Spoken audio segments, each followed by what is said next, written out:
मंदिर में पूजा करने पर नसीम सोलंकी के खिलाफ फतवा जारी। मौलाना मुफ्ती शहाबुद्दीन रजवी ने दी नसीहत।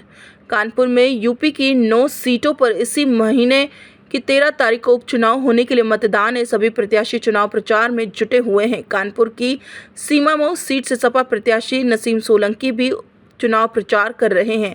इस बीच दीपावली की रात सपा प्रत्याशी नसीम सोलंकी वनखंडेश्वर मंदिर पहुंचे और जहां विधि विधान से पूजन कर दीपक जलाया। अब सपा प्रत्याशी नसीम सोलंकी के खिलाफ फतवा जारी किया गया।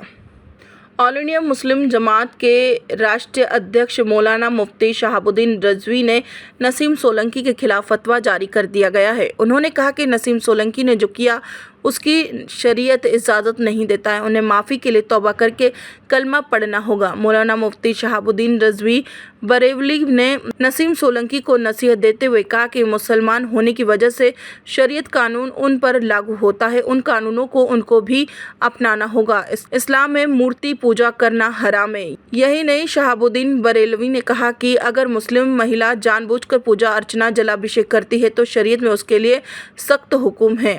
वहीं अगर अनजाने या दबाव में पूजा करती है तो तौबा करने का हुक्म है। उन्होंने कहा कि तौबा तभी कबूल होगी जब वह भविष्य में ऐसा कार्य न करें। आपको बताते चले कि नसीम सोलंकी ने दीपावली की रात मंदिर में जाकर पूजा अर्चना की थी। इसके बाद उन्होंने कहा कि जिस प्रकार मेरे ससुर हाजी मुश्ताक सोलंकी और पति इरफान सोलंकी ने जनता की सेवा की है, समाज के उस वर्ग की निस्वार्थ भाव से समाज के हित के लिए काम किया है, इसी प्रकार मैं भी क्षेत्र की जनता की सेवा करूंगा। वहीं आपको बताते चले कि सपा विधायक इरफान सोलंकी की पत्नी नसीम सोलंकी ने जिस मंदिर में जल चढ़ाया, उस मंदिर का आज पुजारियों ने शुद्धिकरण किया। हरिद्वार से 1000 लीटर गंगा जल मंगवाकर उस पूरे मंदिर और शिवलिंग को धोया गया। खबर सूत्र के लिए उत्तर प्रदेश कानपुर से रजत श्रीवास्तव की रिपोर्ट। मुझसे एक साहब ने ये सवाल पूछा कि एक महिला है और उसने जाकर के एक मंदिर में पूजा पाठ की है, जल चढ़ाया है, पूजा अर्चना की है, तो इसके बारे में शरीयत क्या कहती है, क्या फतवा कहता है इस सिलसिले में।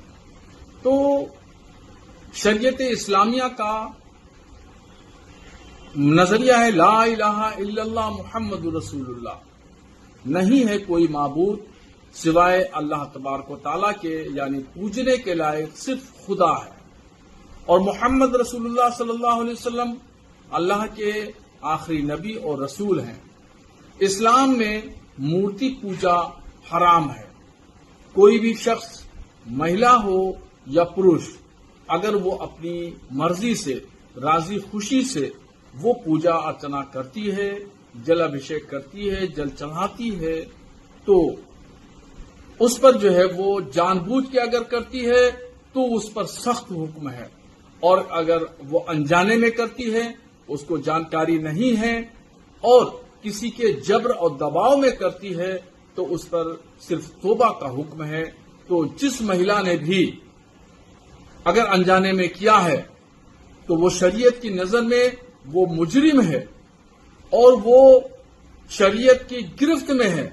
उसको तौबा करना चाहिए और अपने अमल से आइंदा भविष्य में, मुस्तकबिल में कोई भी ऐसा अमल न करे जिससे उसका ईमान, उसका इस्लाम खतरे में पहुंचे।